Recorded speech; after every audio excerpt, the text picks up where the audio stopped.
It's Todd Burrier here. I want to take a couple of minutes and talk a little bit today about the impact of side gigs in your workforce. This is an area that I think is really misunderstood, and I've had the opportunity for the last 30 years, but particularly the last 20, because it's been about 20 years since I've been teaching and training in corporations, in addition, right, to mentoring and coaching and fostering relationships in the home business direct sales industry. So I've had the unique opportunity to work in both worlds for a long time and to see how they come together. And one of the things that I think is really misunderstood is that this whole idea, and I first noticed this when I wrote Three Circles Living, and one of the some of the really sharp people that I trained for their companies were questioning, well, in your book you talk about side gigs and that being a positive thing and how that gives people some control and they should work as hard for themselves as they do for someone else's dream, etc. And wondering if that has a deleterious effect in the workforce when it's actually the opposite is true. And so I wanted to share some insight about this with you, and it should be very helpful for you to understand the impact of it. The bottom line is you really want your people to have other interests that they're pursuing, and definitely other financial interests if that in fact is what they want, because recognize that not everybody that comes to work in your workplace is there for the same reasons, right? Not everybody is trying to climb the mountain. Not everybody is trying to become the next CEO. Not everybody is trying to become the superstar salesperson. That's not their motivation. They're motivated by other things, and that's a means to an end. And you want that, right? I mean, you're only going to have one top producer ever, right? That's just the nature of the way numbers work.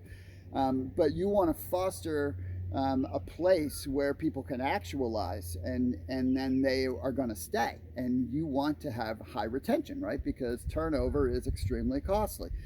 And so the first thing is, what are the couple of fears? Because I'm going to give you the real power to this, again, from a lot of experience. And so the fears, there's two primary fears. One is focus, right? That if someone is working at something else, that there's a fear that they won't be focused in the workplace. And I completely understand this, and a side gig shouldn't be brought into the workplace. It's a side gig. It's not the real gig, right? And so effectively it's on their own time. And so that's really it's more of a management issue. And you're going to end up finding that it's actually not really relevant, because people who work side gigs, because of the impact that's having on them, become more focused at work. They become more effective at work.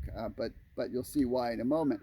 But I understand that fear, right? And so that is a leadership issue. And then the second is the fear that maybe people will leave, right? Because they do better at that side. Why would I want someone to pursue something on the side that they might do really well at, and then they're going to leave my company? Well, let's be real. If someone is going to leave your company because they're doing well in an opportunity that they've taken on their own, or because they need to make more money and you can't fill that need, they're going to leave anyway, right? I mean, that's just the reality. A lot of the best people that ever come to work for you are not staying, and you have to accept that. Matter of fact, if you want to be known as someone who produces capable people, right, in any organization that is known to churn out people who advance in life, is going to attract more good people, right? That's just the nature of it. So that is a thing. Recognize that is a scarcity way of thinking, and you want to flip that script and have an abundance mentality that you want to foster people developing to the max. And hopefully you're in a situation, right, where your organization is growing, your company is growing, and you can continue to provide opportunity for people. But there are always going to be people that you cannot meet the level of their desire for opportunity in the organization that you're in, because they're going to outgrow it. And that's okay, right? I mean, that's the way the world works. And so again, those are the two primary things that I believe get in the way. And so before I dive into the primary pros, and there are many of them, but I'm just going to give you the four primary ones. Recognize that a side gig might be, maybe they sell real estate on the side, or they drive Uber on a side, or they have started their own kind of crafting business, or they're writing a book to sell, or they're joining a direct sales company, or a part of a network marketing company, or a referral marketing organization, right, which provides opportunities for an entrepreneurial feel, right, without the entrepreneurial risk. Those are all examples of side gigs. They could be anything, right? I mean, anything, literally anything. They could mow lawns on the side. It doesn't matter. Those are side gigs.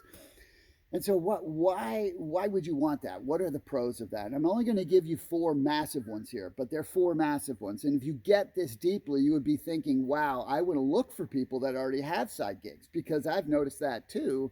In companies that I go in and train their leadership, some of their most dynamic people, some of the most advancing people are people who have side gigs.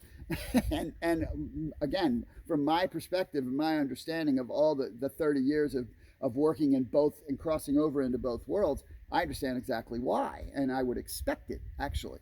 So here's four of the primary pros for your understanding. The first is security, right? And certainly there's a measure of financial security, right? Let's just be real. There's nothing you're ever going to do in today's world to make somebody feel 100% secure that their job is safe. And the truth is, for the most part, you can't control that. That's just the truth, right? The numbers will dictate what jobs are safe and what's not, generally, right? That's just the way the world works. And to try to, to kind of gloss over that isn't being honest. And you want to operate always with complete integrity.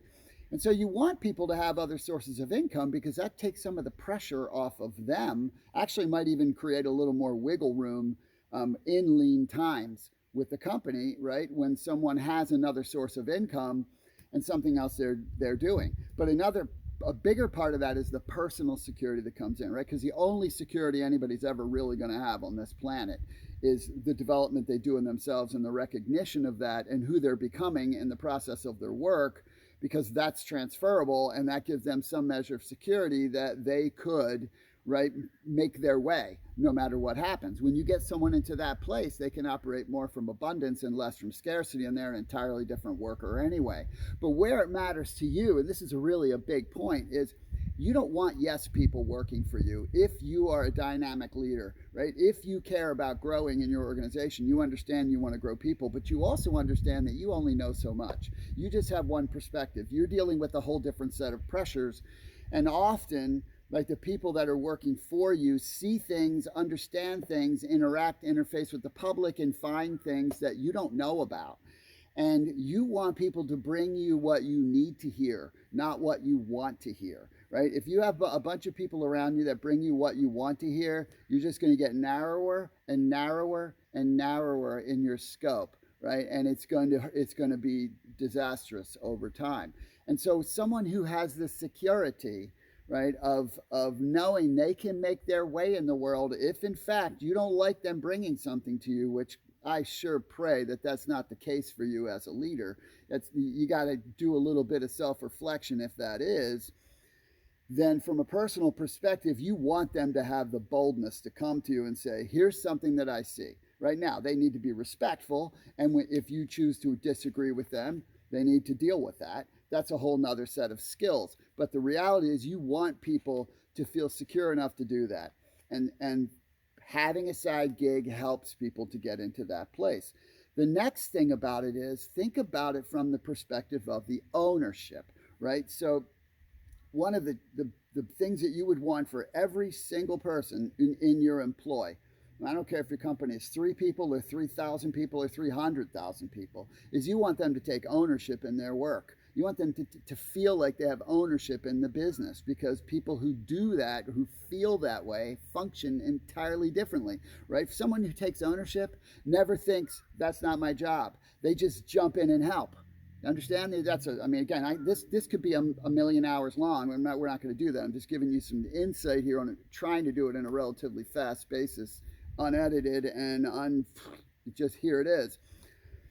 But because they're building something on their side, they are understanding all the parts that there are to something, all the responsibility that you have to own. And that transfers into how they see you and what you're dealing with and how you have to make decisions. And they have more empathy for your situation, but also they're more likely to take ownership for their stuff in your workplace.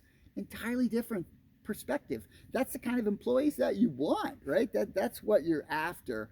And so you can't take ownership in something until you've had ownership in something, until you know what it feels like to be ultimately responsible. Anybody that starts a side gig then learns right away, hey, a workplace, right, a business isn't just the one thing that makes it go. It's the one thing that makes it go, and then all this other stuff you never even thought about. And now they're thinking about it, right? So it's a little bit of the E-myth applied here, but it's just conceptually that's going to happen. People become more, which is why they advance, but I'll get to that in a moment.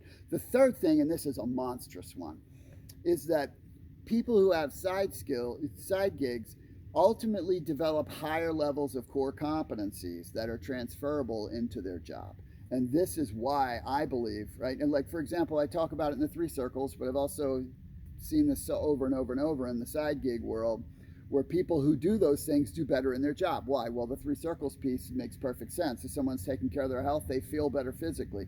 If they're taking care of their relationships, they feel better emotionally, and they have more joy. They bring that into the workplace, you got a better employee. I mean, bottom line. But when you go to the next layer, when you have someone who is actively learning new skills that are fundamental, and then they can apply them in the workplace, this is a big deal. Now, granted, I teach these skills in corporations, and I see the lack of them, right? Because they are not taught in our school systems. You're not getting interpersonal skills taught in the school systems. You're not getting personal productivity skills taught in the school systems. And so you bring someone into the workplace and you teach them the skills of the job, which is fabulous. I mean, you have to teach them the skills, the competencies that make that job happen, that make the work happen. But they're coming to that without the productivity efficiencies and skill competencies.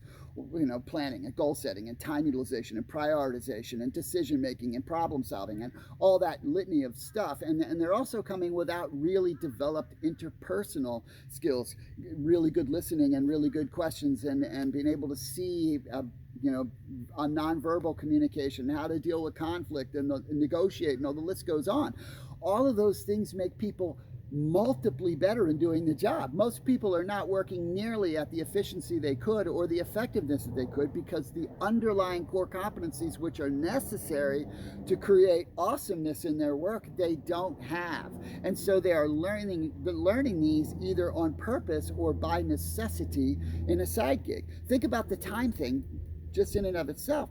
Someone who has a side gig has to become extremely good with time, because they only have so much time to do it on, and then those same skills are transferred back into the workplace. So this is a major thing, because what comes out of this is confidence, right?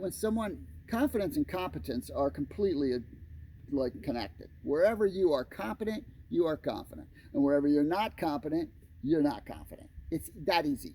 I mean, it's that easy. And so this creates more effective, more confident employees, which then spills over into number 4.